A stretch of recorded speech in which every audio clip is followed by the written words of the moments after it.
All right, so welcome back to SwitchedtoLinux. This is the edition of the Friday Night News talking about the privacy news. We have about, 6 or 7 articles here. And before we start, we're going to be talking about private internet access. So private internet access is one of the 2 VPNs that I have affiliate accounts for. If you are in need of a VPN, definitely check out private internet access. Very easy, painless install. They do not need any more information about you than what you need to give them a payment. You give them cryptocurrency, whatever you need for that.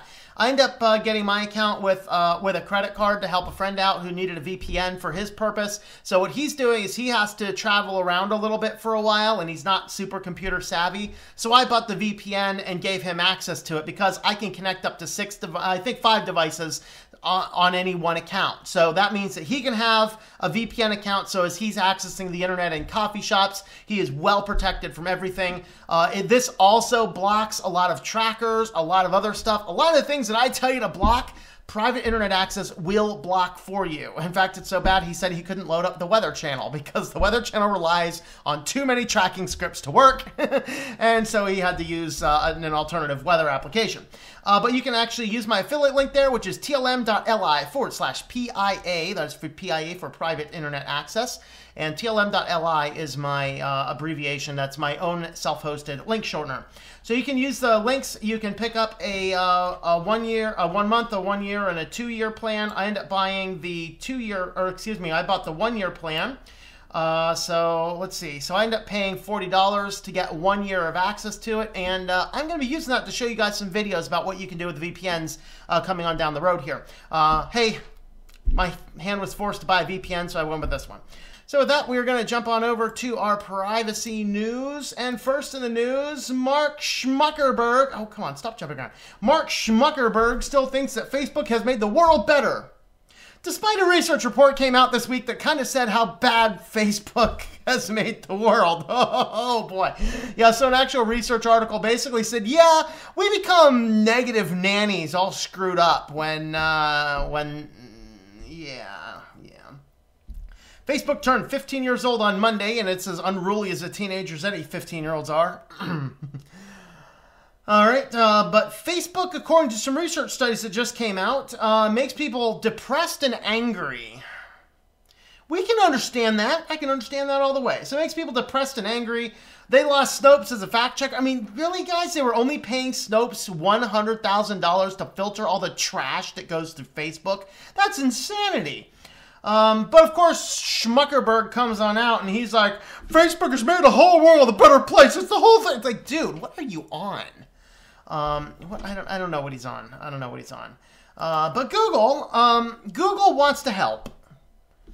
Big data wants to help people. Big data wants to help.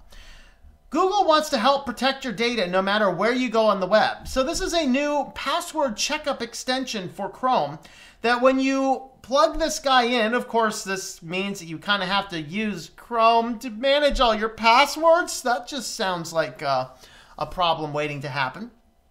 And as this goes, so you install the password checkup extension in Chrome, and then it's going to, anytime you log into a site, it's going to see your password, and then it's going to let you know if you sign in with unsafe credentials. In other words, if this password type thing is leaked and these types of things go on, Google's going to alert you that, oh, the password that you used for, your blog is potentially compromised. Hey, it's great that they might tell you it's potentially compromised, but do we really need to give all of our passwords to Google? Oh, come on, people. This is insanity waiting to happen. This is indeed insanity waiting to happen. So if you are in the need of a service right here to double check your passwords for you, there you go. You have a new browser extension for Chrome. Why you'd be using Chrome, I have no idea. Not to leave any of the big tech companies out, Amazon. They just released a new API specifically for your baby care needs and devices. So, of course, this is getting into this area where we're starting to do things like, have these smart apps and the smart devices checking up on your babies. So the APIs connect the various weird odds and ends, cheap-made devices in third world country by children to Amazon's API, so Amazon can collect every bit of data about your offspring from the time you bring it home to the hospital until the time the thing goes into the grave, so they can use that data and harvest it and harvest it and harvest it like you're harvesting their organs or something. But yes, this new API will allow you to use voice commands to interact. Like, look at this. Here's some sample utterances. If these do not strike fear in you, you need a checkup from the neck up, all right? Hey, Alexa, track a dirty diaper change for Jane Alexa. I don't want Amazon to be knowing how many times I'm changing my baby's diaper, okay? Alexa, log a 3-ounce bottle for Jane. Oh, so now we're telling Alexa how much we're feeding the baby. Alexa, start nursing from the left. I can only think about what's going on here. From the left, is this you have like 5 children starting with the one on the left? Or we're going to start right on over here and then move right on over here later. I mean, so literally you are telling Alexa when you are hitching the baby up, I guess. I don't know. Alexa, when was Jane's last diaper change? Oh God, we need to ask the Alexa, when's the last time you changed the baby's diaper?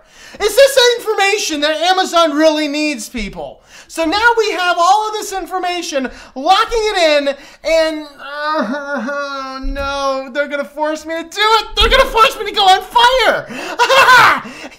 We are in a world where we have to tell Amazon everything we do about our life. When did we change the baby? When did we feed the baby? When did we order the baby's diapers? When did we do this? When did the baby go for a nap? When did the baby get up? When did we read the baby a story? What story did the baby read? And all of this stuff is being collected by Amazon so they can use it against you and sell you more stuff you probably don't need.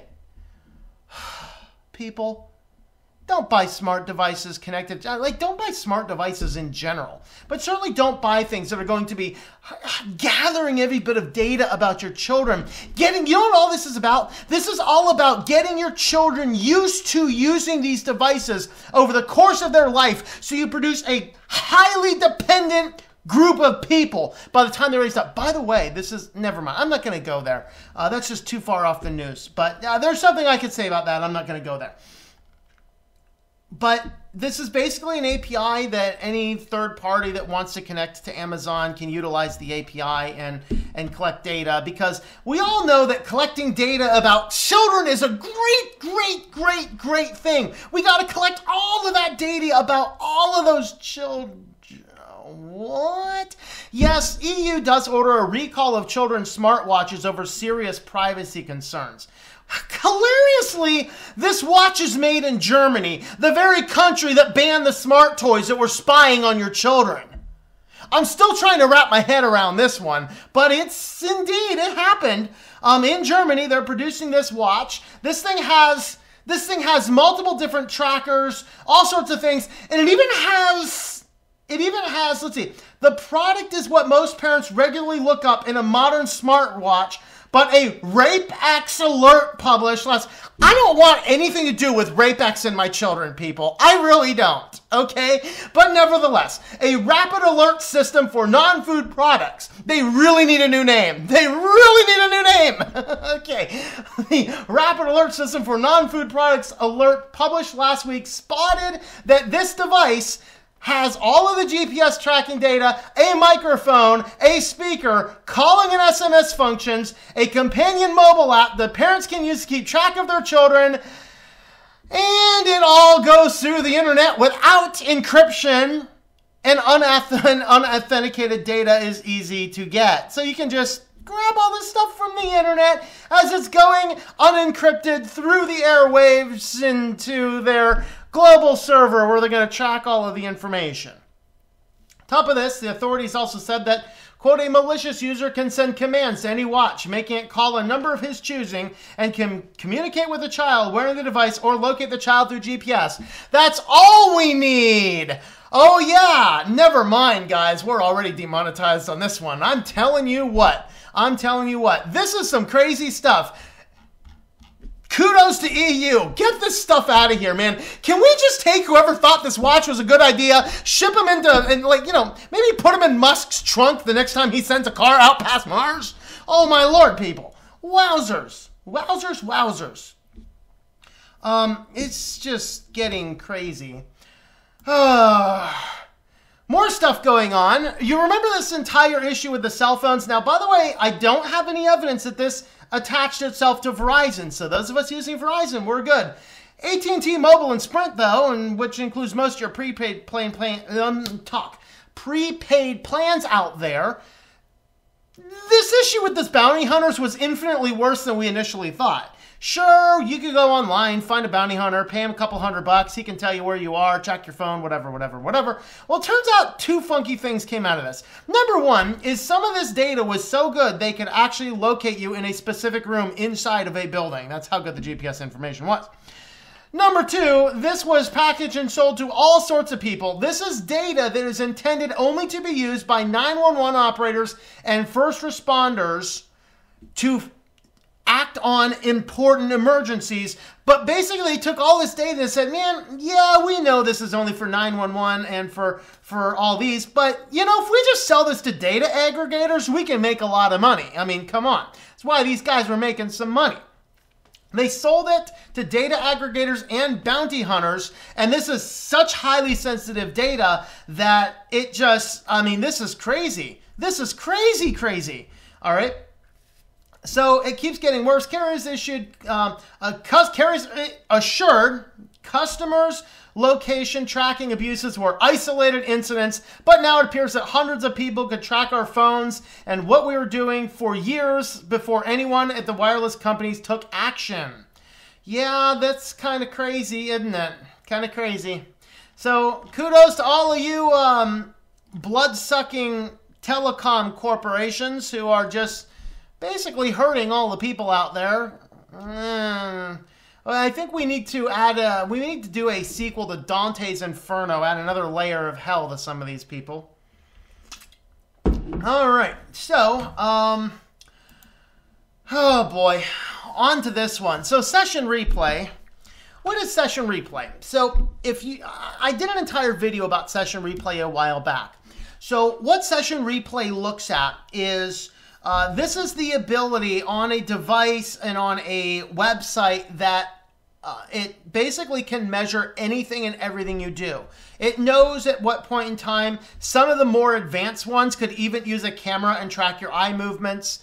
That's not as common, but they'll track your mouse, because some people use their mouse to read along. They'll track your mouse, they'll track what you're doing, they'll track if the window's active, if the window's not active. They will record everything you write into contact forms even before you send it. So if you're typing something in and decide to delete it and not send it, they have that data anyway.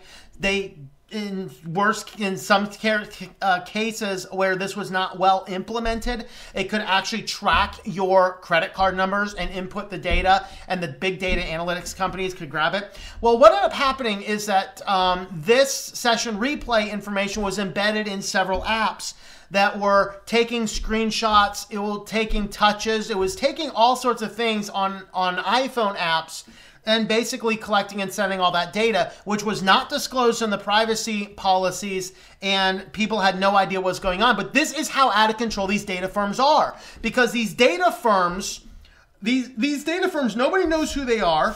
They're behind the scenes. They give the data to Equifax, to Experian, to TransUnion. They sell it to Facebook. They sell it to all these different people. We don't know who they are, and we have no way of getting our data out of their systems. These are, if you want to know who is the devil in disguise, it is these guys. These are the guys that we need to shut them down. We need to close down their businesses. We need to permanently delete their databases. And we need to make sure that they are safely away somewhere so that they're not hurting more people in the future. But basically, if you use some major apps, I mean, I can't pronounce this, whatever it is in Fitch Clothing Company. It's too trendy for me. Hotels.com, Singapore Airlines, So basically these are a analytics firm. I think Glassbox was the analytics firm they were using. It was every tap, every push, every keyboard entry is recorded and screenshotted and sent back to the app developers. That's kind of a problem. Now, Apple, I didn't actually include it in here. It came out later today, so I didn't include it in the articles. And despite, actually, I do have another new article. But anyway, Apple came out and basically told all of these companies, if anyone is using this data analytics firm, you have, I think it's just a couple of days to comply, get it out, or we're just completely shutting down your app. So again, Apple does seem to be taking a high road, but we saw last week with Google and Facebook, they took the high road all for about 35 seconds before they reversed their decisions on all of those. So it's going to be interesting to see what happens with this, but this is something to keep in mind, that when session replay is embedded on the site, and by the way, there's a lot of sites out there that use that I do not agree with. My hosts file blocks session replay. I actually spent a few hours digging through all of the top session replay companies, digging through, finding all of their analytics scripts and blocking it in my host file, which you can get on SwitchedtoLinux.com. And you need to go into the menus and go into privacy resources. I forget the exact URL of it. If you head on over to SwitchedtoLinux.com, look for that privacy resources. That host file will block session replay. I do not think I have Facebook blocked because unfortunately too much of the world still uses it. Now, a little caveat is on Ubuntu 18 and on Windows systems, change all the 127s to zeros. Make it 0.0.0.0. It's not technically the best way to run a host file, but it does still work. And for whatever reason, the 127.0.0.1, which is the right way to do it, somehow kills the internet connection on some Windows systems and on some Ubuntu 18.04s and above based systems. So make sure you're doing that if you're needing that host scripts file. And I'll try and get that updated sometime soon here. All right, but that's session replay. Have fun with session replay, folks. And once again, Google, back to Google. If you happen to have a Nest camera, someone might be peeking in on your Nest. So they sent this cryptic warning, and it's basically, they didn't want to come out and say, hey, people are gaining unfettered access to your house and stuff. That just would scare too many people away from it. But instead they sent this very cryptic message. Let's see if I can find what it is.